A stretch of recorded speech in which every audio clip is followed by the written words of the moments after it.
नागपुर जिला व सत्र न्यायालय के न्यायाधीश ओपी जायसवाल की कोर्ट ने गुरुवार को एक महत्वपूर्ण फैसला सुनाया है। अपनी ही 2 नाबालिग बेटियों के साथ दुष्कर्म करने वाले कलयुगी पिता को दोषी करार देते हुए कोर्ट ने दोहरे आजीवन कारावास की सजा सुनाई है। साल 2020 में नागपुर के तहसील पुलिस थाना अंतर्गत दुष्कर्म का ये मामला दर्ज हुआ था। आरोपी पिता की करतूतों का पता चलने के बावजूद प्रकरण को दबाने का प्रयास करने वाले उसके भाई, भाभी और दूसरी पत्नी को भी कोर्ट ने जुर्माने और कोर्ट की कार्रवाई खत्म होने तक न्यायालय में खड़े रहने की सजा सुनाई है। नागपुर के तहसील पुलिस थाना अंतर्गत 20 नवंबर 2020 को 14 वर्षीय किशोरी की शिकायत पर उसके पिता इमरान के खिलाफ विविध धाराओं के तहत यह मामला दर्ज किया गया था। 7 मई 2019 को पीड़िता की मां का देहांत हुआ था। पत्नी को गुजरे 15 दिन भी नहीं हुए थे कि रात को सोते समय इमरान ने पीड़िता के साथ जबरदस्ती की। इसके बाद लगातार वो उसे हवस का शिकार बनाता रहा। कुछ समय के लिए उसने पीड़िता और छोटी बेटी को पढ़ने के लिए मदरसे में भेज दिया। 3 महीने बाद जब ये दोनों बच्चियां घर वापस आई तो पता चला कि इमरान ने दूसरी शादी कर ली है। इसके बाद भी उसने बेटी को प्रताड़ित करना नहीं छोड़ा। पीड़िता ने परेशान होकर अपनी दूसरी मां को इमरान की हरकतों के बारे में बताया। इसका जवाब मांगने पर इमरान ने उसे भी धमकाया। इस बात को लेकर दोनों में विवाद शुरू हो गए। कुछ समय बाद पीड़िता ने इमरान के बड़े भाई और भाभी को जानकारी दी, लेकिन घर का मामला बताकर दोनों ने पीड़िता को शांत करा दिया। एक दिन मौका मिलते ही पीड़िता छोटी बहन के साथ अपने मामा के घर पहुंची। मामा और मामी ने उन्हें हिम्मत दी।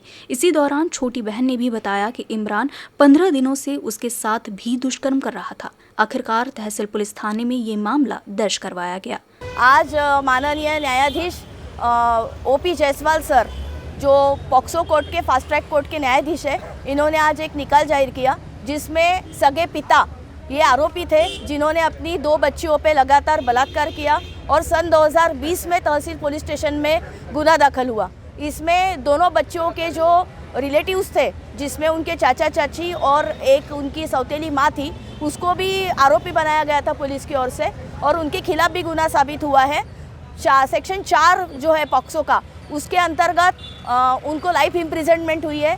सेक्शन 6 के अंतर्गत आरोपी नंबर 1 को लाइफ इम्प्रिजनमेंट हुई है। उसके अलावा सेक्शन 8 है पॉक्सो का, उसमें 3 साल, सेक्शन 10 है उसमें 5 साल और बाकी 3 आरोपियों को जो है 5-5 हज़ार रुपये फाइन और दिन भर कोर्ट में रहने की, जो बैठ के रहने की शिक्षा दी है, वो सेक्शन 21 ऑफ पॉक्सो एक्ट के अंतर्गत दी है। और ये जो सारी शिक्षाएं हैं, एक साथ ही सारी शिक्षाएं चलेगी। रिश्तों को कलंकित कर देने वाली इस घटना के बाद कोर्ट के फैसले का सभी ने स्वागत किया है। साथ ही ऐसी किसी भी घटना की शिकायत तुरंत पुलिस से करने का आह्वान तहसील के थानेदार विनायक गोले ने नागरिकों से किया है। इसमें हमारे सरकारी पीपी मैडम, इन्होंने बहुत अच्छा तरीके से कोर्ट के सामने पूरे एविडेंस को पेश किया और जो आईओ था उन्होंने भी अच्छी तरह से इन्वेस्टिगेशन करके पुरावे के साथ में कोर्ट में ये सब पुरावे पेश करने के बाद में ऑनरेबल कोर्ट ने ये अच्छा शिक्षा सुनाई है।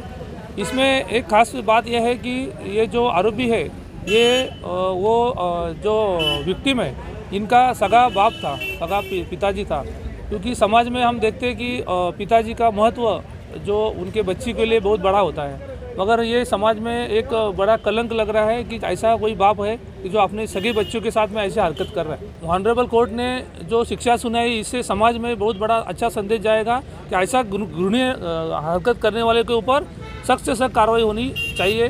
और समाज में हम लोगों से अपील करते हैं कि ऐसा कभी भी कोई आपके आजू बाजू में, आपके रिलेशन में ऐसा कभी कोई घटना घटती है तो तत्काल पुलिस के सामने जाके उनका कंप्लेंट करके ऐसे अपराधियों को सख्त से सख्त सजा करे।